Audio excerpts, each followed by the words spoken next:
नमस्कार दोस्तों, स्वागत है आपको इस वक्त की बड़ी खबर के साथ एक बार फिर से आपके सामने मौजूद है, जहां पर उत्तर प्रदेश के विधानसभा चुनाव को लेकर इस वक्त की बड़ी जानकारी सामने आ रही है। पहले दूसरे चरण के चुनाव संपन्न होने के बाद बीजेपी की स्थिति डामाडोल हो चुकी है। दोस्तों बड़ी जानकारी सामने आ रही है, बताएंगे आपको। बीजेपी के नेता ने दंगा फसाद लात जूता सब कुछ इस्तेमाल करके चुनाव जीतने की बात कही है। बताएंगे दोस्तों क्यों बीजेपी के लोग दंगा फसाद की बात कर रहे हैं। इसी के साथ में चलेंगे एक और बड़ी खबर की तरफ, जहाँ पर जिसने जीप चढ़ाई उसको सलाखों के पीछे भेजेंगे। अखिलेश यादव ने किया है बड़ा ऐलान। इसी के साथ में दोस्तों मुजफ्फरनगर के अंदर बुलाई जा रही है महापंचायत, बताएंगे आपको क्या है पूरा कारण। और इसी के साथ में भाजपा के नेता अमित शाह की जबरदस्त बेइज्जती। दोस्तों बीच रोड शो को बंद करवाकर लौट गए वापस, जनता ही नहीं सामने आई। बताएंगे क्या है ये पूरी अपडेट, एक एक करके चलेंगे सभी बड़ी खबर की तरफ। लेकिन उससे पहले अगर आप भी उत्तर प्रदेश के विधानसभा चुनाव के अंदर सत्ता परिवर्तन की जोरदार लहर बहते हुए देखते हैं तो इस वीडियो को लाइक करके लाल बटन दबाकर चैनल को सब्सक्राइब करके घंटी को दबाकर कमेंट बॉक्स में लिखकर बताइए कि पहले और दूसरे चरण के 113 सीटों में से किसको कितनी सीटें मिल रही है। अखिलेश यादव ने 100 से ज्यादा सीटों का दावा किया है, कितनी सच्चाई समझते हैं, कितने % लिखकर जरूर बताइएगा। इसी के साथ में दोस्तों यूपी कहे आज का नहीं चाहिए भाजपा, अगर आप भी इस नारे का करते हैं समर्थन तो लिखकर जरूर बताइएगा। और इसी के साथ में आप लोग के पास कौन से उत्तर प्रदेश के पॉपुलर नारे हैं लिखकर जरूर बताइएगा। चलते सबसे पहले और बड़ी अपडेट की तरफ, जहां पर आपको बताते चले कि उत्तर प्रदेश के अंदर भारतीय जनता पार्टी के पहले चरण के बाद दूसरे चरण के अंदर स्थिति बुरी तरीके से खराब हो चुकी है। दोस्तों कई सारे बड़े बड़े पत्रकारों की तरफ से भी इस तरीके के संकेत दिए जा रहे हैं और ऐसे में कई सारे ओपिनियन पोल भी सोशल मीडिया पर करा रहे हैं, जिसके रिस्पॉन्स भी इसी तरीके के सामने आते हैं। आपको बताते चले कि यूपी में जैसे जैसे पश्चिम से पूरब की ओर चुनाव बढ़ता जा रहा है, वैसे वैसे बीजेपी की स्थिति काफी बुरी होती जा रही है। यही बड़ा कारण है कि एक भारतीय जनता पार्टी का नेता जो खुले मंच से बीजेपी के लोगों को दंगा फसाद हिंसा करने के लिए प्रेरित कर रहा है। आपको बता दें कि भारतीय जनता पार्टी का नेता राम सेवक पटेल किसी गुप्त स्थान या कैमरे में नहीं बल्कि खुलेआम कार्यकर्ताओं को भड़का रहा है। मंच से माइक उठाकर कार्यकर्ताओं को किसी तरीके से चुनाव जीतने के लिए गुड़ बताए जा रहे हैं, जिसमें विधायक रह चुके राम सेवक पटेल साथ ही अपने समर्थकों से इस तरीके की अपील कर रहे हैं, जिसके बाद दोस्तों पूरे मामले पर केस दर्ज हो चुका है। राम सेवक का यह वीडियो मेजा विधानसभा सीट का है, जहां पर सभा में संबोधित करते हुए इस तरीके की बात कही गई। कहा गया एक एक बूथ जिताने के लिए जो भी कुछ करना हो करिए, दंगा फसाद लात घूसा जूता चप्पल, चाहे जैसे भी पैसा कौड़ी देना हो या फिर शराब बांटना हो, जो कुछ भी करना हो, ताकत दिखाना हो, जैसे तैसे चुनाव जीतना है। यानी आप समझ सकते हैं कि दूसरे चरण के चुनाव आते आते बीजेपी के लोग अब दंगा फसाद और हिंसा करने की बात कह रहे हैं। इस पूरे मामले पर FIR भी दर्ज हो चुका है। दोस्तों देखते हैं पुलिस प्रशासन किस तरीके की कार्रवाई करता है। जो भी अपडेट आती रहेगी अब तक लगातार एक एक करके पहुंचाते रहेंगे। इस पर आप लोग की क्या कुछ राय है। चलते हैं एक और बड़ी जानकारी की तरफ, जहां पर अजय मिश्रा टेनी के बेटे आशीष मिश्रा को मिली जमानत के बाद अखिलेश यादव ने सत्तारूढ़ पार्टी पर जोरदार निशाना साधते हुए औरैया में कहा कि किसानों पर जीप चढ़ाने वालों को जमानत देती है बीजेपी, लेकिन जनता इस बार जमानत जब्त कर देगी। साथ ही साथ एक और जानकारी आ रही है, जहां पर मुजफ्फरनगर के सिसौली गाँव में भारतीय किसान यूनियन ने महापंचायत का ऐलान किया है। राकेश टिकैत भी इस पंचायत में शामिल होने वाले हैं। भारतीय किसान यूनियन के मासिक पंचायत आज यानी गुरुवार को सिसौली में बुलाई गई है, जहाँ पर किसान भवन में सहारनपुर मेरठ मुरादाबाद मंडल के पदाधिकारी पंचायत में पहुंचने वाले हैं। किसानों के अलावा संगठन पर भी चर्चा की जाएगी। भारतीय किसान यूनियन के अध्यक्ष नरेश टिकैत खुद महापंचायत में मौजूद रहेंगे। भारतीय किसान यूनियन के नेता धर्मेंद्र मलिक ने बताया कि गुरुवार यानी आज सिसौली के अंदर पंचायत बुलाई गई है, जिसमें BKU के नेता चौधरी नरेश टिकैत खुद मौजूद रहेंगे। BKU के प्रवक्ता चौधरी राकेश टिकैत भी शामिल होंगे। इसी के साथ में दोस्तों संगठन को मजबूत करने मुरादाबाद सहारनपुर और साथ ही साथ चुनाव को लेकर भी कुछ अपडेट दी जाएगी किसानों की तरफ से। यानी आने वाले चरणों के अंदर किस तरीके से किसान अपना प्रचार प्रसार करेंगे, इसको लेकर भी खुली रणनीति सामने आएगी। चलते हैं एक और बड़ी जानकारी की तरफ, जहां पर 2 चरणों के चुनाव में बीजेपी का बुरा हाल हो चुका है। तीसरे चरण में तो खाता खुलना मुश्किल है। अखिलेश यादव ने यह बड़ा दावा किया है। सपा के राष्ट्रीय अध्यक्ष अखिलेश यादव ने कहा कि तीसरे चरण में तो बीजेपी का खाता खोलना भी मुश्किल दिखाई पड़ रहा है। सपा के राष्ट्रीय अध्यक्ष अखिलेश यादव ने बुधवार को काकोर के अंदर तिरंगा मैदान पर दिव्यापुर और औरैया के प्रत्याशियों के समर्थन में जनसभा को संबोधित किया है और इस दौरान उन्होंने स्पष्ट तौर पर कहा है कि अब जिस तरीके के नतीजे पहले और दूसरे चरण के अंदर सामने आए हैं, साफ तौर पर भारतीय जनता पार्टी की स्थिति बुरी तरीके से खराब होती जा रही है और राज्य के अंदर बीजेपी तीसरे चरण में एक भी सीट जीतेगी, इसको लेकर भी अब लोग अंदेशा जता रहे हैं। उन्होंने कह दिया कि तीसरे चरण में तो पूरा सुपड़ा साफ होगा। इसी के साथ में दोस्तों यूपी सरकार बनते ही किसानों पर गाड़ी चढ़ाने वाले और उसे पालने पोसने वाले को सीधा जेल की सलाखों के पीछे भेजेंगे। अखिलेश यादव ने मंत्री पुत्र को भी अपने निशाने पर लिया। कहा कि जिस मंत्री पुत्र ने गाड़ी से किसानों को कुचला था उसे जमानत मिल गई है। जो पैरवी सरकार को करनी चाहिए थी वो नहीं हुई। सरकार बनने के बाद ऐसी पैरवी होगी कि जिसने किसानों की जान ली है और उसे पालने पोसने वाले सभी लोगों को जेल की सलाखों के पीछे भेजा जाएगा। अखिलेश यादव ने यह भी एक बड़ा वादा कर दिया है दोस्तों। और ऐसे में क्या किसान अखिलेश यादव का और पुरजोर तरीके से करेंगे समर्थन। आप लोग की क्या कुछ राय है लिखकर जरूर बताइएगा। चलते हैं एक और बड़ी अपडेट की तरफ, जहां पर बीजेपी के नेताओं के विरोध हर दिन जारी है। हर सेकंड या हर घंटे में कोई ना कोई वीडियो सामने आ ही जाता है। कुछ ऐसा ही मामला सामने आया जहां पर उत्तर प्रदेश प्रदेश के पहले और दूसरे चरण के विधानसभा चुनाव के लिए वोटिंग हो चुकी है। हालांकि चुनावी सरगर्मियों के बीच में राजनेताओं के बयान काफी चर्चाओं में बने हुए हैं। वहीं पर भारतीय जनता पार्टी के प्रत्याशी के विरोध में जगह जगह लोग अपना सुर और ऊंचा कर रहे हैं। दोस्तों, उनके खिलाफ नारेबाजी की जा रही है। ऐसा ही एक मामला सामने आया जहां पर गोंडा जिले के कटरा बाजार विधानसभा के भंदैया कटहारिया गाँव से ये मामला सामने आया। जैसे ही कटरा बाजार विधानसभा में बीजेपी के लोग प्रचार करने के लिए पहुंचे, जनता ने चारों तरफ से घेर लिया और अखिलेश यादव जिंदाबाद के नारे भी लगाए और इसके बाद जैसे तैसे विधायक वहां से उल्टे पांव लौट कर भाग गए। एक और जानकारी की माने तो वोट पड़े तो गर्मी निकालने वालों का धुआं निकल जाएगा। सीएम योगी आदित्यनाथ के बयान पर अखिलेश यादव ने भी जोरदार पलटवार करते हुए कहा कि जो लोग जनता की गर्मी निकालने की बात कर रहे हैं उन लोगों का धुआं भी निकलेगा, क्योंकि जिस तरीके की बम्पर वोटिंग राज्य में हो रही है और जिस तरीके से जनता परिवर्तन के लिए लगातार वोट डालती जा रही है, उसके बाद माना जा सकता है कि इन सारे बयानों का करारा जवाब दिया जाएगा जिसमें लोगों की गर्मी उतारने की बात की जा रही है। इसी बीच दोस्तों, आपको बताते चले कि कुर्सी छूटने के पहले ही इस तरीके का खौफ देखने को मिल रहा है। कांग्रेस पार्टी के नेता श्रीनिवासन बीवी की तरफ से सोशल मीडिया पर एक वीडियो जारी किया गया है जिसमें भारतीय जनता पार्टी के केंद्रीय गृह मंत्री अमित शाह ने एक रोड शो आयोजित किया था उत्तर प्रदेश में, लेकिन इस रोड शो के अंदर जनता की भीड़ देखने को नहीं मिली। जिसके बाद अमित शाह अपने बगल में खड़े व्यक्ति से कह रहे हैं कि इस रोड शो का कचरा हो चुका है और यहाँ से चलिए। यानी दोस्तों, बीजेपी के रोड शो से आधे में ही वापस लौट गए अमित शाह, जो अपने आप में साफ संकेत देता है कि अमित शाह के रोड शो को लेकर भी लोगों की भीड़ नहीं उमड़ रही है, जिसके बाद उनको ऐसे अपना रोड शो कैंसिल करना पड़ रहा है और इसे कचरा बताना पड़ रहा है बीजेपी के इंतजाम को लेकर। साथ ही साथ एक और जानकारी की माने तो योगी आदित्यनाथ अपने किए गए सरकार के काम गिनाने की बजाय जनता से भावनात्मक मुद्दों पर वोट मांग रहे हैं। चाहे दोस्तों 2013 के मुजफ्फरनगर मुद्दा को जनता को याद दिलाकर वोट मांगने का हो या फिर कई और मामले, लेकिन इस तरीके की जानकारी है कि बीजेपी की तमाम कोशिश के बावजूद भारतीय जनता पार्टी का कोर मुद्दा जनता के बीच में नहीं पहुंच पा रहा और इसीलिए कुछ विकास के दावे तो बीजेपी को दिखाने ही पड़ेंगे। जिसके बाद योगी आदित्यनाथ ने सोशल मीडिया पर एक ट्वीट किया है। इस ट्वीट में दोस्तों, बुंदेलखंड को हमने सौगात दी है। भावनी बांध परियोजना ललितपुर के 3800 हेक्टेयर भूमि को सिंचित करने के लिए किया गया है। 20 गाँव के 8062 किसानों को राहत मिलेगी। लेकिन दूसरी और दोस्तों, जब इस पूरे तस्वीर को लेकर डिटेल से जानकारी इकट्ठा की गई तो पता चला कि ये फोटो जो योगी आदित्यनाथ अब विकास बताकर अपना दिखा रहे हैं, ये फोटो कृष्णा नदी पर श्री सैलम बांध का है जो तेलंगाना आंध्र प्रदेश के सीमा पर स्थित है। इस तरीके से जब फेक न्यूज की टेस्ट की गई तो पता चला कि योगी आदित्यनाथ झूठी खबर फैला रहे थे और ऐसे में सूर्य प्रताप सिंह ने भी इस पर टिप्पणी करते हुए कहा कि योगी जी, बुंदेलखंड में आपके पास विकास के लिए दिखाने के लिए कुछ भी नहीं है, इसलिए तेलंगाना आंध्र प्रदेश की सीमा कृष्णा नदी पर बने श्री सैलम बांध को अपने पोस्टर में बुंदेलखंड के ललितपुर के भावनी बांध परियोजना बनाकर दिखाया जा रहा है। फिर झूठ पकड़ा गया। योगी जी का गजब है। यानी दोस्तों, आप समझ सकते हैं कि इससे पहले कोलकाता के हाईवे की तस्वीर और चाइना के एयरपोर्ट की तस्वीर दिखाकर योगी आदित्यनाथ विकास के बड़े बड़े दावे कर रहे थे, लेकिन जब दूसरी ओर जनता ने इस पर पूरी तरीके से एनालिसिस करना शुरू किया, फैक्ट चेक करना शुरू किया तो पता चला कि इस तरीके से जनता को मूर्ख बनाया जा रहा है। दोस्तों, वहीं पर एक और बड़ी जानकारी है जहां पर गड्ढा मुक्त सड़कें बीजेपी ने दावा किया था 2017 के अंदर, लेकिन दोस्तों गड्ढा मुक्त सड़कें तो नहीं दे पाए। लेकिन अब नितिन गडकरी चुनाव प्रचार करने के लिए पहुंचे थे, जहां पर जाकर उन्होंने चुनाव प्रचार करते हुए कह दिया कि सड़क के ऊपर हवा में चलवाएंगे बस,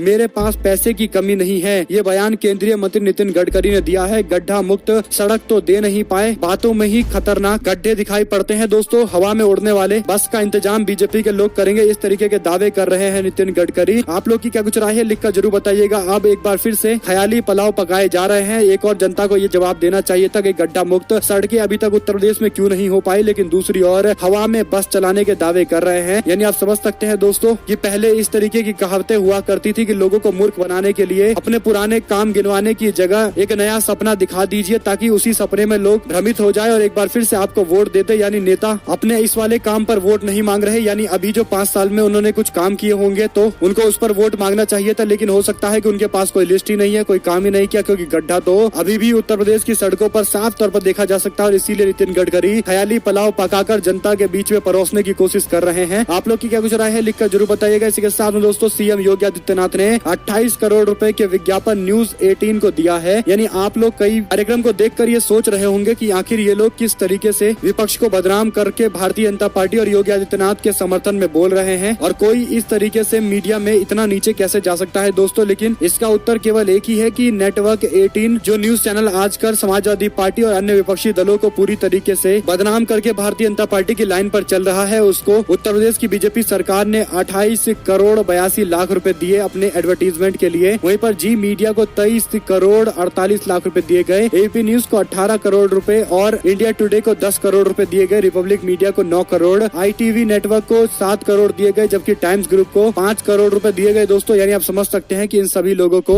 एड रेवेन्यू दिया गया है, जिसके कारण ये लोग योगी आदित्यनाथ की सरकार की जमकर तारीफ कर रहे हैं। यहाँ तक कि भारतीय जनता पार्टी के नेताओं के बयान पर अपना पूरा कार्यक्रम चलवाते हैं और कहीं न कहीं ध्रुवीकरण करने के हर संभव हर हथकंडे का इस्तेमाल उनकी तरफ से किया जा रहा है। अखिलेश यादव को भी बदनाम करने के लिए तमाम तरीके के कार्यक्रम चल रहे हैं और सबके पीछे आप लोग जानते हैं क्या बड़ा कारण है। इस तरीके से उनको एड रेवेन्यू मिल रहा है तो योगी सरकार के पक्ष में बोलेंगे ही। और एक और जानकारी की माने जयंत चौधरी का बयान, कहा JCB और बुलडोजर से हमें कोई दिक्कत नहीं है, ये तो हमारी सवारी है। उन्होंने एक तस्वीर जारी करते हुए बताया है कि किस तरीके से किसान ट्रैक्टर JCB और बुलडोजर के साथ तो हमेशा रहता ही है, ये तो उनकी अपनी सवारी है, इसमें हमें डरने की कोई जरूरत नहीं है। उनका यह निशाना भारतीय जनता पार्टी के MLA टी राजा के बयान को लेकर था दोस्तों, जो ये कह रहे थे कि अगर आप योगी आदित्यनाथ को वोट नहीं देंगे तो योगी आदित्यनाथ ने 1000 से ज्यादा बुलडोजर मंगा लिया है और वो उत्तर प्रदेश में अगर आप उनको वोट नहीं देंगे तो आपके घरों पर चलाया जाएगा। यानी इस तरीके से वोटर्स को धमकी बीजेपी के लोग दे रहे हैं, बीजेपी का विधायक दे रहा है। इलेक्शन कमीशन से भी इस पूरे मामले पर कार्रवाई करने की बात कही गई है। वहीं पर दोस्तों अखिलेश यादव ने सादा CM योगी आदित्यनाथ पर निशाना, कहा अच्छा नहीं है यूं आवाम की आंखों में सैलाब का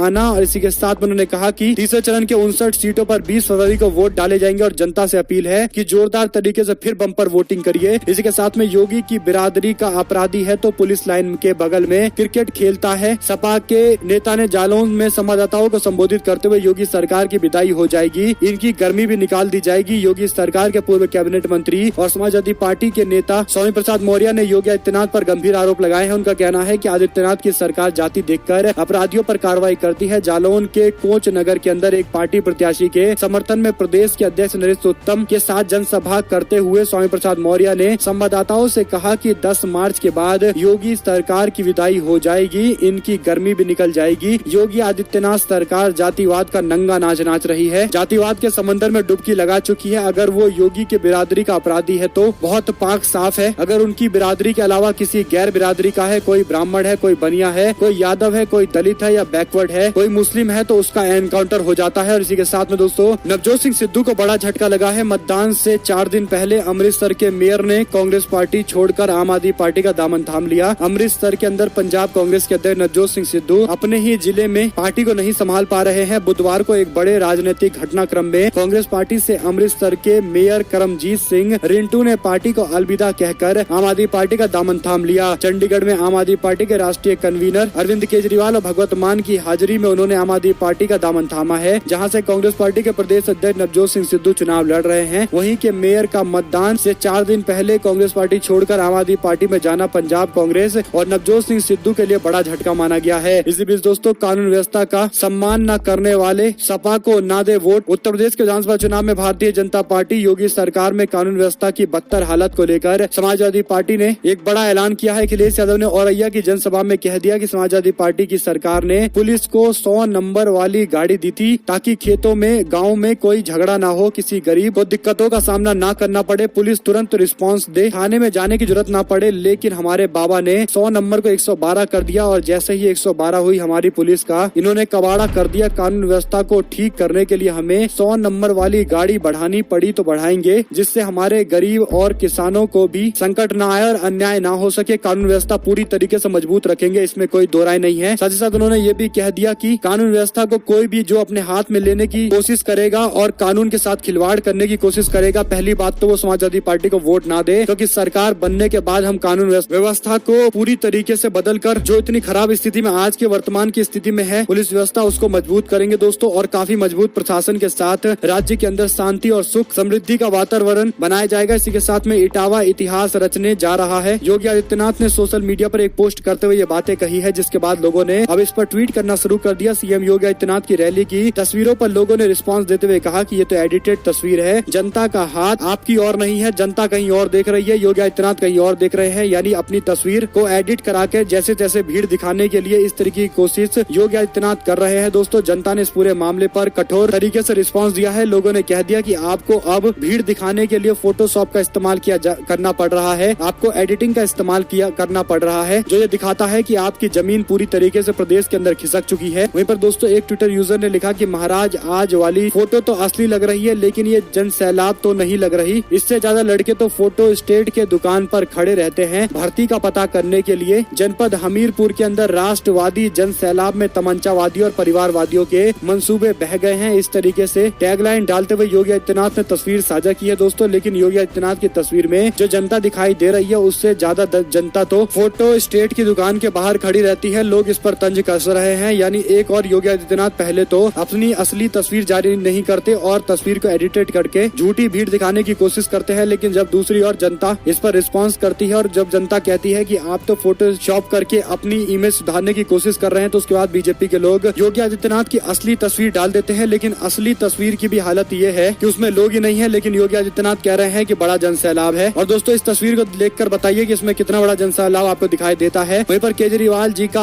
आकलन बंद कर देना चाहिए। पुराने ट्वीट को लाश दिखाते हुए सीएम चरणजीत सिंह चन्नी ने बोला है जोरदार हमला। आपको बता दें कि यानी दोस्तों 20 तारीख को चुनाव होने वाले पंजाब के अंदर, उससे पहले कांग्रेस पार्टी और आम आदमी पार्टी मुख्यतः दोनों एक दूसरे के आमने सामने खड़ी है। और ऐसे में अरविंद केजरीवाल बड़े बड़े दावे करते हुए कह रहे हैं कि प्रदेश के अंदर प्रचंड जन समर्थन के साथ सरकार बनाएंगे। और इसके बाद अरविंद केजरीवाल कह रहे हैं कि दोनों सीट पर चरणजीत सिंह चन्नी चुनाव हार जाएंगे। कौन कौन सी सीट जीतेंगे इसको लेकर भी बड़े बड़े दावे करने लगे हैं अरविंद केजरीवाल, जिस पर चन्नी ने ट्वीट करते हुए कहा कि आपने इससे पहले भी दावे किए थे कि 2019 के चुनाव में आप दिल्ली के 7 में से 6 सीटें या 5 सीटें जीत रहे हैं, लेकिन हालत क्या हुई आपकी, आप एक भी सीट नहीं जीत पाए। और इसी के साथ में आपने 2014 में नरेंद्र मोदी को वाराणसी से चुनाव हराने का दावा किया था, ये भी आपका सफल नहीं हो पाया। और कई सारे और भी आपने बड़े बड़े प्रेडिक्शन किए थे, सारे के सारे फेल हो गए। अब कम से कम आपको इस तरीके की प्रेडिक्शन नहीं करनी चाहिए और एक संजीदा नेता के तौर पर काम करना चाहिए। वहीं पर कभी केजरीवाल ने मुझसे कहा था कि या तो पंजाब का सीएम बनूंगा या खालिस्तान का पहला प्रधानमंत्री बनूंगा। कुमार विश्वास ने ये बड़ा दावा किया है दोस्तों। कुमार विश्वास ने कहा कि एक दिन उन्होंने मुझसे कहा कि वह या तो मुख्यमंत्री बनेंगे या एक स्वतंत्र राष्ट्र यानी खालिस्तान के पहले प्रधानमंत्री बनेंगे। कुमार विश्वास ने कहा कि अरविंद केजरीवाल को यह समझना चाहिए कि पंजाब एक राज्य नहीं बल्कि एक भावना है। पंजाबियत एक भावना है और पूरे दुनिया में है। इसी बीच दोस्तों योगी आदित्यनाथ जिंदाबाद बोलने वाले लोगों ने गाली दी और कॉलर पकड़कर मुझे मारा। ओपी राजभर ने आरोप लगाया कि बीजेपी के नेताओं ने उनके साथ हर तरीके की बदतमीजी की है दोस्तों। और ऐसे लोगों के खिलाफ कार्रवाई करने के लिए इलेक्शन कमीशन में भी अपडेट दे दिया गया है। वहीं पर हिजाब विवाद पर किसान नेता राकेश टिकैत ने दिया बड़ा बयान। बोले सरकार इस मुद्दे पर सुलझाने की कोशिश कर रही है, सरकार इस मुद्दे को सुलझाए, हम उसके साथ में खड़े हैं और सभी को न्याय मिलना चाहिए। इसी के साथ में सियासत में माहिर खिलाड़ी मुख्तार अंसारी ने अपने बेटे को सौंप दी अपनी विरासत। अब एमएलसी के चुनाव लड़ने की तैयारी कर रहे हैं। उत्तर प्रदेश के विधानसभा चुनाव में इस बार बाहुबली मुख्तार अंसारी चुनाव नहीं लड़ रहे। यूँ कहे तो उन्होंने अपने बेटे के लिए मऊ सदर की सीट खाली छोड़ रखी है, जहां लगभग 2.5 दशक से वह लगातार चुनाव जीतते आए हैं। पिछले चुनाव में चली मोदी लहर में जब कई बड़े बड़े दिग्गज धाराशाही हो गए, उस समय भी मुख्तार अंसारी ने मऊ सदर की सीट से जीत हासिल कर ली। मुख्तार अंसारी को लेकर बीजेपी भी लगातार अखिलेश यादव पर हमलावर रहती है। बीजेपी का आरोप था कि अखिलेश यादव सत्ता पाने के लिए अपराधियों की शरण में है, जबकि मुख्तार अंसारी को सुभाषपा से टिकट मिल चुका है, जो समाजवादी पार्टी के सहयोग से चुनावी मैदान में है। और इसी के साथ में दोस्तों मुख्तार अंसारी को कोर्ट ने गैंगस्टर के मामले में दे दी है जमानत, तत्काल रिहाई के आदेश दिए गए हैं। विधायक मुख्तार अंसारी मऊ के एमपी एमएलए कोर्ट ने गैंगस्टर एक्ट के मामले में जमानत दे दिया है। 1 लाख के मुचलके पर तत्काल रिहाई के आदेश दिए गए हैं। हालांकि उनके जेल से निकलने की खबर का मऊ पुलिस प्रशासन ने खंडन किया है। दोस्तों कहा गया है कि मुख्तार अंसारी के खिलाफ अभी भी 15 मामले दर्ज हैं, लिहाजा उनका जेल से बाहर आना अभी संभव दिखाई नहीं देता है। 7वें चरण में मऊ जिले के क्षेत्र में चुनाव होने वाला है। उनकी जगह इस बार उनके बेटे सुहेल देव भारतीय समाज पार्टी से मऊ सदर की सीट से चुनावी ताल ठोक रहे हैं। वहीं पर बाहुबली एमएलए मुख्तार अंसारी के मुचलके पर रिहाई के बाद अब बीजेपी के लोग समाजवादी पार्टी पर आरोप लगा रहे हैं, जबकि पुलिस प्रशासन भारतीय जनता पार्टी के ज्यादा नजदीक दिखाई देता है। वहीं पर दोस्तों यूपी बिहार दिल्ली के भैया वाले बयान पर अब राजनीति तेज हो गई है। अनुराग ठाकुर और मायावती ने चरणजीत सिंह चन्नी को घेरा है। वहीं पर दोस्तों एक और जानकारी है, जहां पर बनारस में भाजपा का बड़ा दाव या मजबूरी है। सेवापुरी में अपना दल के एमएलए को बनाया प्रत्याशी, रोहनिया के विधायक का टिकट काट दिया गया है। दोस्तों ये 2 बड़ी अपडेट है। इसी के साथ में भाजपा के खिलाफ लामबंद होने के लिए उद्धव ठाकरे ने फोन करके केसीआर को अपना समर्थन दिया और जल्द होगी दोनों पार्टी के बीच मुलाकात। महाराष्ट्र के मुख्यमंत्री उद्धव ठाकरे ने तेलंगाना के समकक्ष के सीआर के साथ बातचीत की है और भारतीय जनता पार्टी राष्ट्रीय जनतांत्रिक गठबंधन एनडीए के खिलाफ राजनीतिक संगठनों को एकजुट करने के प्रयासों के लिए समर्थन दिया है। केसीआर के साथ ठाकरे की फोन पर हुई बातचीत में भाजपा के नेतृत्व वाली केंद्र सरकार के साथ चल रही खींचतान के बीच एक बयान रूप लेता दिखाई दे रहा है। इस सप्ताह के शुरुआत में तेलंगाना के मुख्यमंत्री राव ने कहा था कि उद्धव ठाकरे से मिलने के लिए मुंबई जाएंगे। वहीं पर शिवसेना के एक बड़े नेता ने बताया कि राव के फरवरी के अंत में ठाकरे से मुलाकात को लेकर मुंबई में तैयारी चल रही है। और इसी बीच एक और जानकारी है, जहां पर उत्तराखंड बीजेपी में सियासी घमासान जारी, अपनी पार्टी के उम्मीदवार को हराने में लग गए नेता। उत्तराखंड के चुनाव में वोटिंग समाप्त होने के बाद प्रदेश भाजपा में मचा है सियासी घमासान। अब वो थमने का नाम नहीं ले रहा। पार्टी उम्मीदवार पार्टी के नेताओं पर चुनाव हराने का षड्यंत्र रचने का आरोप लगा रहे हैं। इसी बीच दोस्तों, सरकारी मुहर और लेटर पैड का इस्तेमाल करने के मामले में आजम खान की जमानत को खारिज कर दिया गया है। वहीं पर भारतीय जनता पार्टी का सपोर्ट करो वरना बुलडोजर चलेगा, तेलंगाना के बीजेपी एमएलए के द्वारा दिए गए बयान के बाद इलेक्शन कमीशन ने कठोर कार्रवाई करने के संकेत दे दिए हैं। एक्शन के मूड में इलेक्शन कमीशन दिखाई दे रहा है। वहीं पर मोदी के मंत्री एसपी सिंह बघेल, जो अखिलेश यादव के विरोध में चुनाव लड़ने के लिए आए थे, उन पर आचार संहिता उल्लंघन का मामला दर्ज किया गया है। ऐसे में दोस्तों, अगर आप लोग को एक भी खबर अच्छी लगी हो तो इस वीडियो को लाइक करिएगा, लाल बटन दबाइए, चैनल को सब्सक्राइब करके घंटे दबाकर हमारे साथ लगातार बने रहिए। जुड़ने से दोस्तों का बहुत बहुत धन्यवाद। आप लोग देख रहे थे आपका अपना चैनल जय हिंद, जय भारत, वंदे मातरम। बहुत बहुत धन्यवाद दोस्तों।